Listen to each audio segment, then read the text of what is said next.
Hey everybody, welcome back to the Court of Random Opinion. My name is Laura Neidigh. If you're watching this, then two things are happening. One, it's arraignment day in Arizona, which is not going to be the most exciting thing ever, but it has been a long time coming.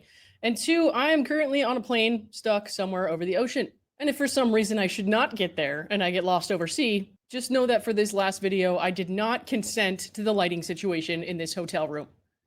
So these police reports came out yesterday that detailed the police raid on Laura Owens' casita. I was at my friend Omar Serrato's house here in California, so I wasn't actually on my own channel to do this yesterday, so I want to go over just a couple of points, but he and I and SchnitzelNinja and even Rob came on to talk about that a little bit, so that was fun. We got like 6 reports here, so I'm not going to read all of them through, but the gist of a lot of these is they went to the residence. Jan told them, she's in the casita in the back. They go around to the casita. Laura Owens does not want to leave the casita and at some point accuses the police of assaulting her. She called her attorney, presumably David Gingras, at some point, and eventually an officer had to escort her over to the area where her parents were waiting. It also noted that MCAO asked that she not be arrested, even though this officer says here there was probable cause for that. I'm sure Jan is thrilled about being described as an elderly female. Laura appeared very upset and began stating multiple times that our weapons were drawn at her. It should be noted that at no time did I point a weapon at Laura. My city-issued handgun remained holstered at all times, and my city-issued rifle remained slung and safely pointed at the ground. It is also important to note that I did not observe any other detective point any weapon at Laura. After arguing with detectives for some time and continuing to refuse to exit the building, Laura contacted her attorney via phone, who advised her to cooperate with police orders. Frankly, I'm surprised David didn't just call the police in another county to go arrest the police at the casita, but here we are. Rifles slung outside the casita. That was not on my predictions for the year. Laura then opened the security screen door, but still refused to exit until I took a hold of her right wrist and escorted her out. I then escorted her into the primary residence, where I had been instructed to take her to the front room to wait with her parents as the search was being conducted. I escorted her in the escort position with my right hand around her right wrist and my left hand on the back of her right tricep.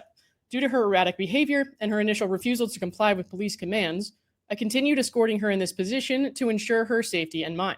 Initial thoughts on that is that Laura is pretty frail right now, so she would probably bruise really easily. So of course, I'm sure she'd try to make a scene about that at some point, if not that night. As we passed the open door to the room, Laura became very irate, shouting that her father could not walk and that he was handicapped. As another detective and I attempted to explain to her that a detective was there to assist her father, she continued shouting over us and attempted to pull away from me.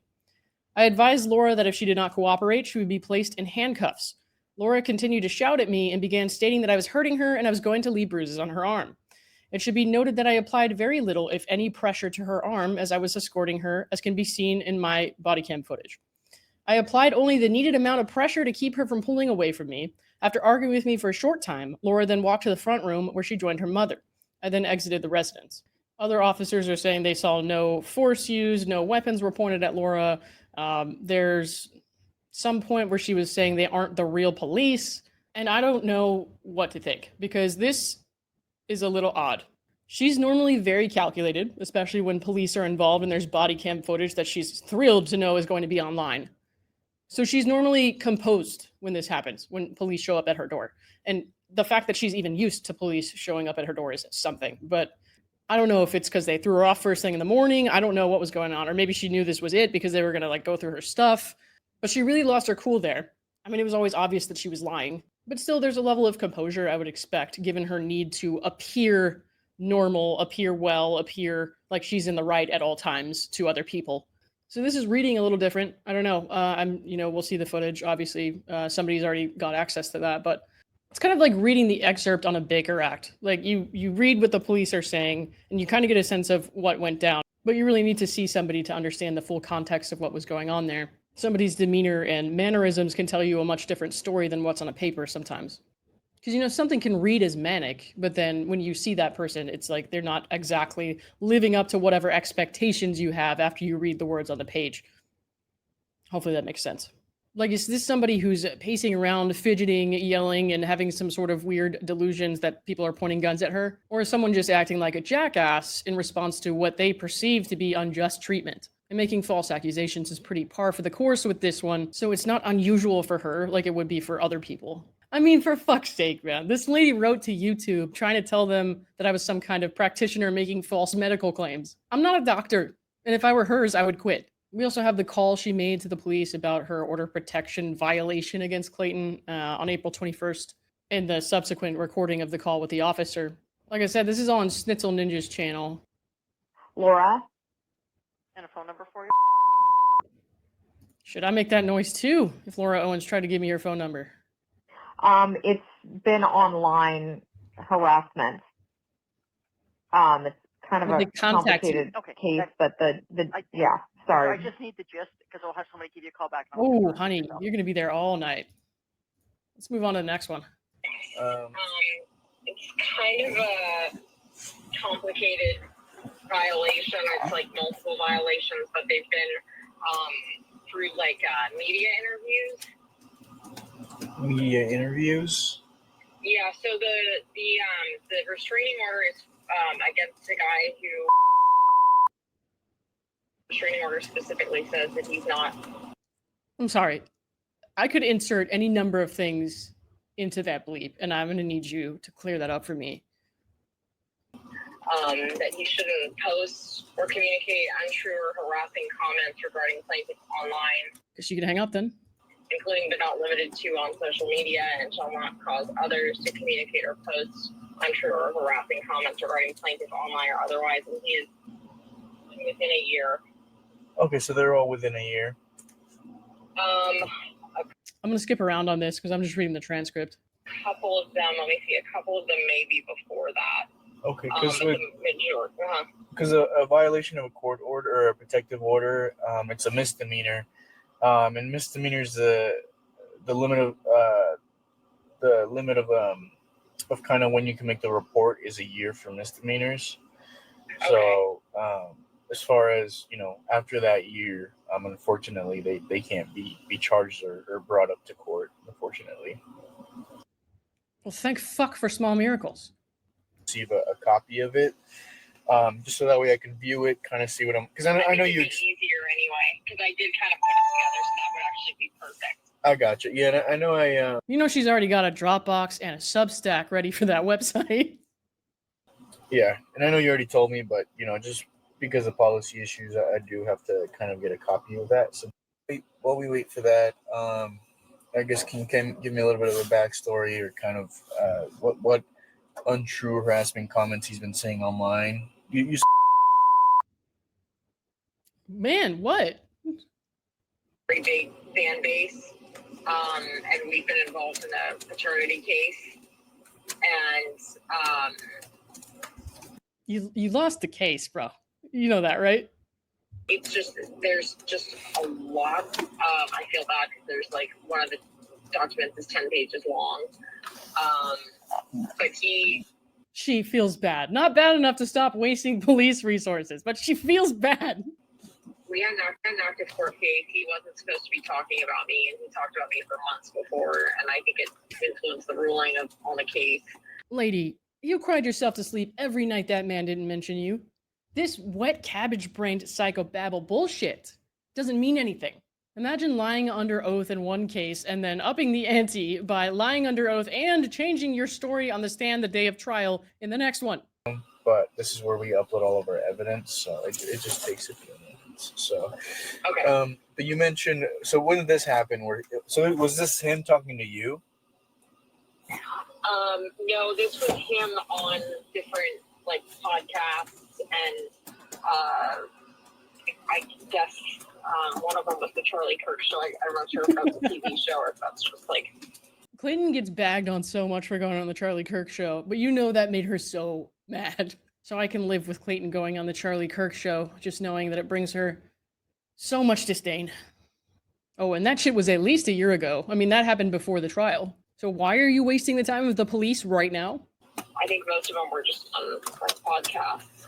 Okay, well, in this case, you said, you mentioned that he was tracking your every moment, and then something about his fan base, his riling up his fan base against you. Was that a statement that he made on that specific? He said she has money because her family has money and her family backs her, so we have to drain her money. she's not going to stop, which I think he means being pregnant. So guess what? No more.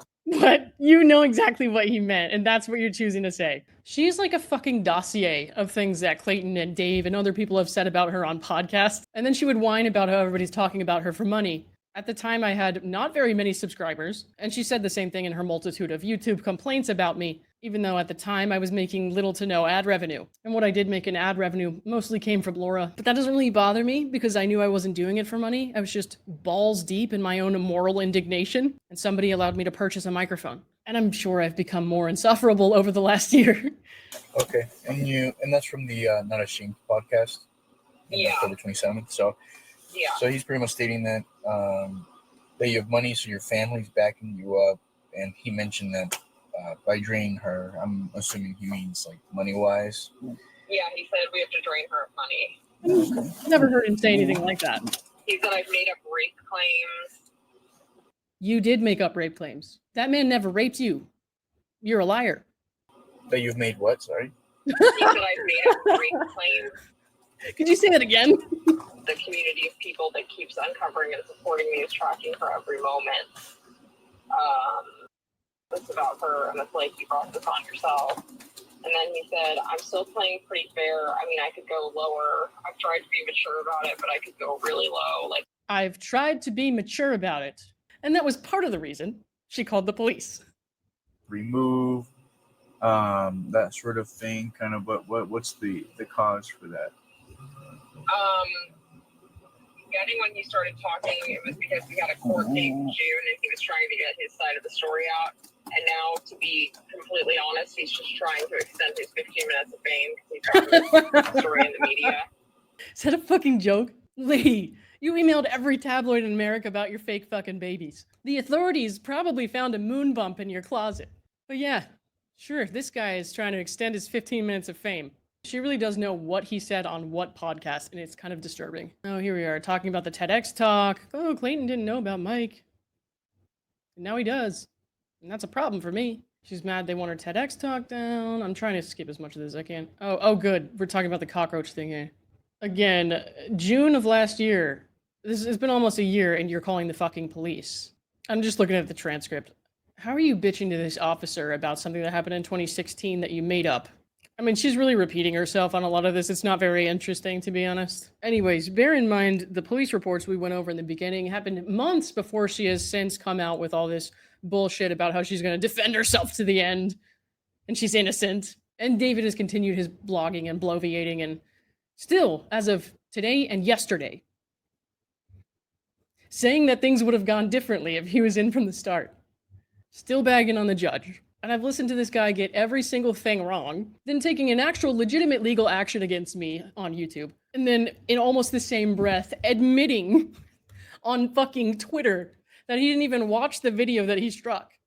Anyways, he's made it clear that he's not going to respond to any questions about Laura's criminal case now on Twitter, but he will continue to talk about this appeal, and is apparently done with his writing now, so I guess we'll be seeing that soon. And I mean, that guy's a blessing and a curse. I mean, Laura was a monster before, but he really fostered her brand of crazy. I feel like they feed off of each other, and he helped shape her into the all-encompassing thunder cunt she is today. Not only that, but he couldn't have come closer to sucking Omar's dick if Omar's wife turned around and said, hey, I'm fine with it. And now he hates the guy so much that he had to write it down in his little hate diary on a fucking video. He threatened Dave with lawsuits, and he offered Rachel a fucking cookie. I was never offered a cookie.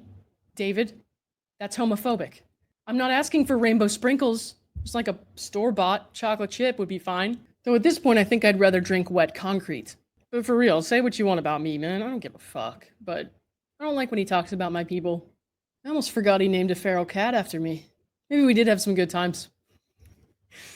All right, I gotta get packed up and head to the airport. Thanks everybody for watching. I will see you all soon.